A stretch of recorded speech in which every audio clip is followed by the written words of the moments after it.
Welcome back to our channel. Today we're diving into the inspiring life of country music legend Mel Tillis, a singer-songwriter who overcame a childhood stutter, went on to top the country charts, and left an unforgettable mark on music history. Get ready for a fascinating journey through his humble beginnings, breakout hits, and the legacy that continues to shine. Let's explore how Mel Tillis turned life's obstacles into a lifelong celebration of laughter and song.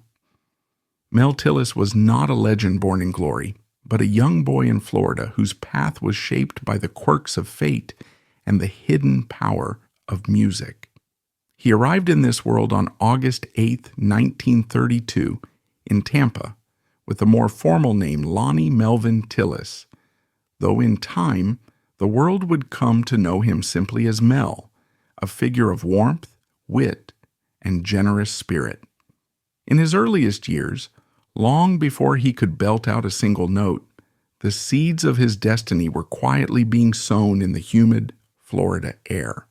It was a childhood made up of small-town landscapes and fields of strawberries, where money was scarce, but resilience grew in abundance. And right from the start, life threw some curveballs that, at first glance, might have been considered disadvantages, but which he later spun into something that gave him a unique edge in the world of country music. When he was just 3 years old, Mel was struck by malaria. In those days, especially in rural communities, illness could drastically shape a child's future or end it entirely. The disease left him with a pronounced stutter that would stay with him his entire life. It might have embarrassed or even silenced another child, but for Mel, that stutter became a character trait that intrigued people and eventually endeared him to audiences nationwide. He had to pause when he tried to say something, forcing listeners to hang on his every word. If you asked Mel how he felt about that stutter, he'd likely break into a grin and say something that made you forget all about it. He never cowered from it. He spun it into humor, shaped it as part of his stage presence, and ended up making it a comedic element that set him apart. He once said in an interview that the stutter made him listen harder, sing deeper, as though it forced him to find the clearest path to his own form of expression. And by the time he discovered music, he found that, interestingly enough, the stutter vanished the moment he sang.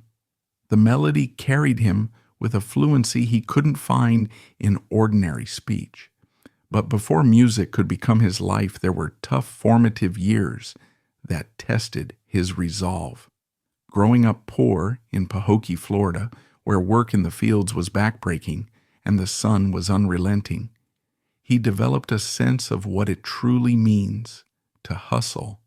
He labored in strawberry fields, seeing how easily a bad season could wipe out a family's savings, and feeling how important it was to find a skill, a talent, or just a little luck to rise above it all. During these times, he lost an uncle to tuberculosis, and that personal tragedy carved a permanent memory into his outlook. Life was precious, fragile, and easily lost. Perhaps it was this sense of fragility that led him to seize every opportunity, large or small, that came his way. He then stumbled upon music as a refuge, a private corner of the world where he could say all the words he wanted in perfect time. He taught himself to play the guitar, first with halting chords and uncertain strums, before gradually developing the dexterity to hold an audience captive. Whether performing for small gatherings in his local Florida venues or just strumming in a quiet corner at home, he found that, while he might stutter when speaking, he could command attention when he sang. This gave him an early taste of how music could be more than just a pastime. It was a key to unlocking his confidence and forging a path out of obscurity. At age 19, Mel joined the United States Air Force. It wasn't a move necessarily planned as a stepping stone to stardom, but it thrust him into situations and places that broadened his perspective on life. He served from 1951 to 1955 experiencing discipline and routine, two things that can often transform a restless young man into someone with a sense of direction.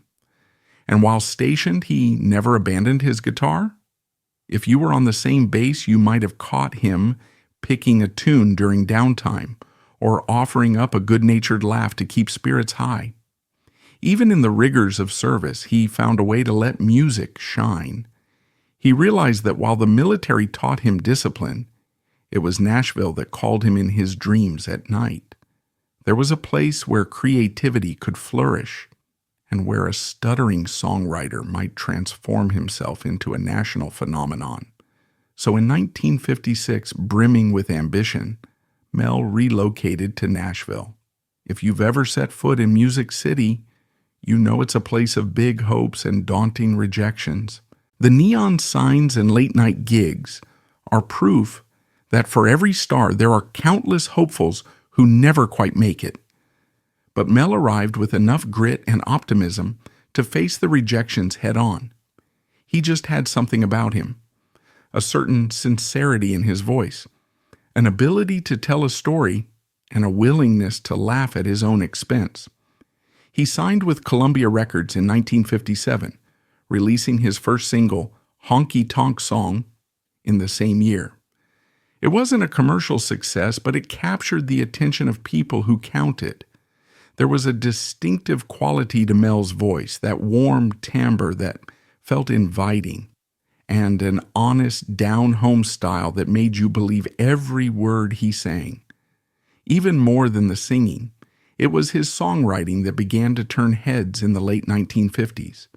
Country music at that time was hungry for good narratives, songs that captured heartbreak or the dusty truths of small-town living. Mel proved he knew how to stitch words together in a way that made people feel something. His early songwriting credits included hits for Webb Pierce like I'm Tired and Tupelo County Jail, both of which climbed into the top 10. Then there was Crazy Arms, co-written and performed by Ray Price, which shot to number 1 in 1956. This was a massive milestone for Mel, a sign that he had a gift for shaping the very voice of country music. Even if he wasn't yet a household name, the industry insiders knew his potential was huge. It didn't happen overnight, but gradually Mel stepped from behind the scenes as a songwriter to the front of the stage as a performer. He signed with Cap Records and landed his first top 10 single, Heart Over Mind, in 1967. He found the more he performed, the more comfortable he became with his stutter. People didn't see it as a hindrance, they saw it as part of his charm. He'd spin a story, stumble over a few words, pause, and then break into a grin that lit up the stage. He learned to use comedic timing, turning something that might have been a weakness into a comedic advantage. By the 1970s, Mel's own voice was all over the radio. Under MGM and later MCA, he began a run of chart-topping successes. I Ain't Never in 1972 showed the world he could deliver a number 1 hit on his own. Then in 1976, Good Woman Blues hit that coveted top spot as well. Mel's presence was everywhere. He was collaborating, touring, and promoting. When Coca-Cola Cowboy came out in 1979, featured in the Clint Eastwood film Every Which Way But Loose, Mel found a new surge in popularity. Those sweet comedic moments and that easygoing vocal style drew audiences in. And let's not forget the storylines he poured into his music. Real heartbreak, real humor, and real hope. By now he was a full-fledged star, respected not just for the songs he wrote for others, but for the commanding presence he brought to his own recordings and performances. In 2007, when he was finally inducted into the Grand Ole Opry, an honor many felt was long overdue, he stood there in the spotlight, wearing the same grin that carried traces of boyish excitement. It was a moment that affirmed his place among the elite in country music. He had collected a total of 35 top 10 hits by then, 6 of which made it all the way to number 1. one including Southern Rains in 1980. The Opry stage welcomed him with warmth and fans cheered, celebrating that late-blooming but deeply deserved membership. Mel, for his part, took it in stride, cracking jokes about how long it took. True to form, he turned a grand occasion into a laid-back, laughter-filled event. But even before the Opry, Mel was extending his talents into new domains. Television was a natural step for a man who had comedic timing built right into his persona. In the 1970s and 1980s, you could see him popping up on shows like Hee Haw, where he'd banter with Buck Owens and Roy Clark, or The Tonight Show, where Johnny Carson seemed genuinely delighted by his guests' humor and music. The stutter, once an obstacle, had essentially become a comedic calling card. Audiences laughed not at him, but with him, because he projected a sense of confidence and good-natured self-awareness. He even starred in films like The Villain, 1979, and Uphill All the Way, 1986, usually embracing roles that highlighted his affable, slightly off-kilter charm. His presence in these movies wasn't about polished Hollywood glitz. It was about making viewers feel right at home with a good-hearted country boy who just so happened to have a stutter and $1 million smile. Hosting Mel Tillis and Friends on TNN during the 1980s proved to be another highlight in his varied career. The show was a comfortable, friendly blend of conversation and music, a place where big-name guests and up-and-comers alike could share the spotlight. It reached millions of viewers, expanding Mel's influence beyond his loyal country music crowd and showing mainstream audiences why he was such a beloved figure. Whether telling a funny story about life on the road or swapping jokes with a fellow musician, Mel managed to balance humor and heart in a way that left people feeling happier than they were before they tuned in.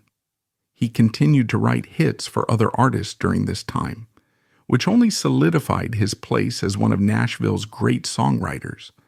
Songs like Ruby, Don't Take Your Love to Town, performed by Kenny Rogers, and Detroit City, performed by Bobby Bare, carried a certain emotional resonance that showcased Mel's empathetic understanding of the human experience.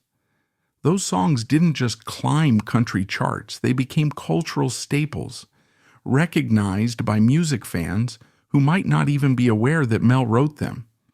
Yet inside the tight-knit songwriting community of Nashville, everyone knew the man behind the words was that friendly Floridian with the unstoppable grin. As the decades rolled on, Mel transitioned gracefully. By the 1990s, he wasn't churning out hits on the radio as frequently, but that didn't mean he was out of the spotlight. He was focusing on touring, putting on around 100 shows a year well into the 2000s, and running the Mel Tillis Theater in Branson, Missouri. If you ever visited Branson during those years, you might remember the marquee lights advertising a Mel Tillis performance, an invitation to an evening of laughter, warm stories, and timeless country hits. And it wasn't just him up on that stage either. His family got in on the act. Pam Tillis, his daughter born in 1959, emerged as a country star in her own right, scoring hits like Maybe It Was Memphis. Mel Jr. also dabbled in songwriting, carrying the family legacy forward. The 2010s saw Mel continuing to poke fun at himself and share comedic insights about life. In 2010, he released You Ain't Gonna Believe This, a comedy album that laid bare his sense of humor, the one that had been honed over decades of off-the-cuff banter and on-stage teasing. By 2012, he collaborated with Pam on Mel and Nancy, further solidifying the Tillis family's talent pool. Health challenges, though, began to creep into the picture. He had survived stomach cancer in 1983, losing part of his stomach but none of his determination. He even underwent procedures for colon issues in 2016, which included a colostomy, yet still kept performing, turning his hospital experiences into comedic fodder. Many fans marveled at how, year after year, setback after setback, Mel bounced back with the same gusto, as if his spirit was immune to the wear and tear of time. Beyond his music, there was a personal life that shaped who he was on stage and off. He married Doris Young in 1957, and together they raised 6 children: Pam, Connie, Cindy, Mel Jr., Carrie, and Hannah. For 20 years, they navigated the ups and downs of show business, the long tours, the late nights, and the sudden bursts of fame that can test any marriage. Eventually, Doris and Mel parted ways in 1977, with Doris staying in Nashville to raise the kids while Mel's career continued to soar. A decade later, Mel married Kathy DeMonico, a union that lasted until his death. Throughout these relationships, he remained that combination of father, performer, and eternal optimist, even when he faced losses such as the death of his brother Richard in a 1978 car accident, an event that shook him deeply and led him to pour his grief into music. It was typical of Mel to turn something heartbreaking into a song that gave solace to himself and others. But perhaps the final chapter of his life is what truly cements his legacy. By 2017, Mel was still performing, slowed somewhat by age and health problems, but never letting them completely sideline him. Respiratory issues and intestinal complications eventually took their toll, and he passed away on November 19, 2017, at 85 years old, surrounded by family at the Monroe Regional Medical Center in Ocala, Florida. His death sent ripples of sadness throughout the country music world and beyond. Dolly Parton and Charlie Daniels were just a few of the many artists who publicly mourned his passing, recalling personal stories of his big-hearted nature and unwavering kindness. The tributes that poured in spoke of his comedic timing, his songwriting prowess, and his unwavering generosity of spirit. Pam Tillis held an Opry memorial where she performed songs in his honor, joined by Vince Gill and other luminaries who knew that behind Mel's twinkling eyes and easy laughter was a man who had shaped the very fabric of country music. His ashes were scattered in the places that mattered most to him, Tennessee and Florida, allowing him to rest in the landscapes that had shaped his story from beginning to end. In the years following his passing, Mel's legacy endured. A 2024 PBS documentary titled Mel Tillis, Stutter and Star reignited interest in his life, featuring archival footage and interviews with those who knew him best. Younger fans discovered Coca-Cola Cowboy all over again when it appeared in reruns of Yellowstone, gaining a new appreciation for the classic tune. And streaming platforms carried Good Woman Blues and other iconic hits to countless playlists, proving that the timeless appeal of Mel's music could bridge generational divides. By 2025, Pam Tillis embarked on the Tillis Sings Tillis tour, dedicating each performance to her father's memory. She brought along stories from her childhood, moments of laughter, and bits of fatherly advice that reminded audiences just how human and relatable Mel had been. Night after night, fans who had grown up listening to him, along with fresh faces newly enchanted by the Tillis family brand, packed into venues, eager to hear songs that once soared up the country charts. And every so often, Pam would mention how her dad had used his stutter to crack jokes, how he never let the condition define or diminish him, and how, because of it, he learned to be a better listener and a more compassionate performer.